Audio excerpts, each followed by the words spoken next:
আসসালামু আলাইকুম। এই ভিডিওতে দেখবো কিভাবে আমরা বিডি স্ট্রিম থেকে যে সাবস্ক্রিপশনটা নিয়েছি সেটা আমরা স্মার্ট টিভি এবং আমাদের স্মার্টফোনে সেট আপ করতে পারি।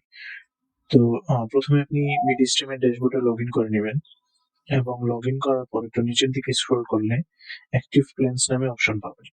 অ্যাক্টিভ প্ল্যানসে আপনি যে প্ল্যানটি পারচেজ করছেন বা সাবস্ক্রাইব করেছেন সেই প্ল্যানটি এখানে শো করবে। যদি একাধিক প্ল্যান থাকে এটা নিচে নিচে শো করবে। তো আমি এই অল চ্যানেলস যে প্ল্যানটা আছে এটা অ্যাক্টিভ করেছিলাম এবং এটা কিভাবে আমরা সেট আপ করতে পারি। আপনার সবগুলো প্ল্যানের ক্ষেত্রে ইন্টারফেস একই রকম হবে এবং সেট আপের পদ্ধতি একই। তো আমরা জেনারেট M3O যে বাটনটা আছে এই বাটনটাতে ক্লিক করব। একটু ওয়েট করলেই এটার লিঙ্কটা জেনারেট হয়ে যাবে এবং এখানে দুইটা লিঙ্ক দেওয়া হবে। একটা হচ্ছে লং লিঙ্ক, এটা আসলে একই লিঙ্ক, দুইটা, একটা শর্ট লিঙ্ক একটা লং লিঙ্ক। এই শর্ট লিঙ্ক যেটা, এটা আমাদের টিভিতে টাইপ করার জন্য সুবিধা হয়, এই জন্য আমরা এই শর্ট লিঙ্কটাও এখানে ইউজ করতে পারবো। আমরা যে কোনো একটা লিঙ্ক কপি করতে পারি, যেহেতু শর্ট লিঙ্কটা আমাদের জন্য টিভিতে টাইপ করা সহজ এই জন্য এটা কপি করে নিব, অথবা আমরা এটা দেখে দেখে টিভিতে টাইপ করব। আমাদের প্রয়োজন হবে মূলত সাবস্ক্রিপশন নেওয়ার পরে জেনারেট M3O দিয়ে এই আমাদের যে IPTV-র M3O লিঙ্ক এটা জেনারেট করে নেওয়া। এটা আমরা জেনারেট করে ফেলেছি। এখন আমরা এখানে কপি বাটনে ক্লিক করে এটা কপি করে নিলাম। এখন আপনি যেটা করবেন, টিভি এবং ফোনের দুইটা সফটওয়্যারই আমি সেম সফটওয়্যারে সেট আপ করে দেখাচ্ছি এবং দুইটার ইন্টারফেস একই এবং এটা সেট আপ করা খুবই সহজ। প্রথমে আপনার ফোনে বা টিভিতে প্লে স্টোরে যান। প্লে স্টোরের পর আপনি এখান থেকে লিখবেন XC-IPTV, এটা লিখে সার্চ করবেন। এখানে XC-IPTV লিখলে এই সফটওয়্যারটি পেয়ে যাবেন। এই যেটা XC-IPTV প্লেয়ার, এটা হচ্ছে ওটিটি রান কোম্পানি তৈরি করেছে এবং এখানে আমরা ইনস্টল ক্লিক করে দিচ্ছি।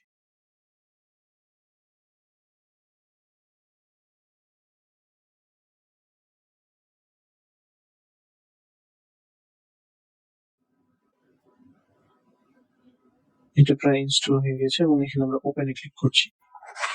সফটওয়্যারটা ওপেন হয়ে যাবে।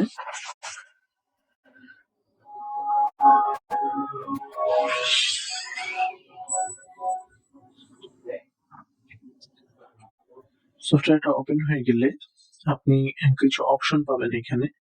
মূলত এটা দিয়ে অনেকগুলো সফটওয়্যার চালানো যায়, অনেকগুলো সার্ভিস চালানো যায়। এখন আমরা যেহেতু M3O এর লিঙ্ক পেয়েছি বিডি স্ট্রিম থেকে এবং M3O লিঙ্কটা চালানোর জন্য আমরা এখানে সেটিংস যে গিয়ার আইকনটা, যে ডান দিকে গিয়ার, টিভিতেও সেম পাবেন, একই ইন্টারফেস, একই রকম দেখতে, একই সেটআপ পদ্ধতি। জাস্ট এখানে সেটিংস এ যাবেন, এখান থেকে M3O URL সিলেক্ট করতে হবে। M3O URL এ আমরা যে M3O URL টা কপি করেছি এটা পেস্ট করে দিব এবং এখানে নেক্সট এ যাব এবং একটা ব্যাক করব। জাস্ট এখানে সাইন ইন এ ক্লিক করব। সাইন ইন এ ক্লিক করার পর কিছুক্ষণ অপেক্ষা করতে হবে এটা লোড হওয়ার জন্য এবং এটা মূলত আমাদের চ্যানেলগুলোকে লোড করবে এবং কিছুক্ষণ সময় নেবে। আমাদের চ্যানেলগুলো আপডেট হয়ে যাচ্ছে। এখানে চ্যানেলগুলো মূলত চ্যানেল নাম্বার ওয়াইজ শো করবে। কোনো পারমিশন চাইলে আপনি টিভিতে বা স্মার্টফোন যেখানেই হোক অ্যালাউ করুন। এখন আমাদের চ্যানেলগুলো লোড হয়ে গিয়েছে। এখন আমরা যেহেতু লাইভ টিভির সাবস্ক্রিপশন নিয়েছি, আমরা জাস্ট লাইভ টিভি এটাতে ক্লিক করব, এটা সিলেক্ট করব। তাহলে দেখবেন যে আমাদের যে টিভি চ্যানেলগুলো আছে বাম দিকে ক্যাটাগরি এবং ডান দিকে চ্যানেলগুলো শো হয়ে গিয়েছে।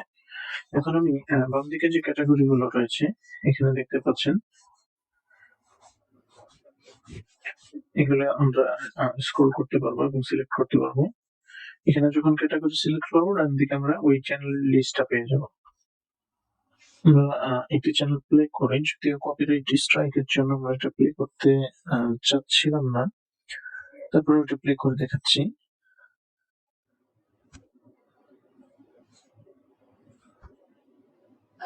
সরাসরি নির্দেশ জাস্ট যে এখানে মোবাইলের ক্ষেত্রে হচ্ছে আপনার এই অ্যারো বাটন দেওয়া আছে উপর এবং নিচে, যে আমি টাচ করতেছি চ্যানেলগুলো চেঞ্জ হচ্ছে দেখতে পাচ্ছেন। চ্যানেলের স্ট্রিম গুলো দেখাচ্ছি না কপিরাইট স্ট্রাইক আসার জন্য, জাস্ট দেখাচ্ছি যে কিভাবে আপ ডাউন করলে জাস্ট সাধারণ টিভির মতো যে রিমোট দিয়ে চ্যানেল চেঞ্জ করা যায় এটা করতে পারবেন। এবং এটা জাস্ট আপনি এখান থেকে এটা ব্যাক করলে চ্যানেল ব্যাক হয়ে যাবে এবং এই বাম দিক থেকে এই চ্যানেলগুলো আবার স্ক্রল আপ ডাউন করতে পারবেন। আবার ওই উপরে যে রিসেন্ট সার্চ এই যে এগুলো চেঞ্জ করতে পারবেন। এটা জাস্ট সহজে নেভিগেট করার জন্য দেওয়া আছে।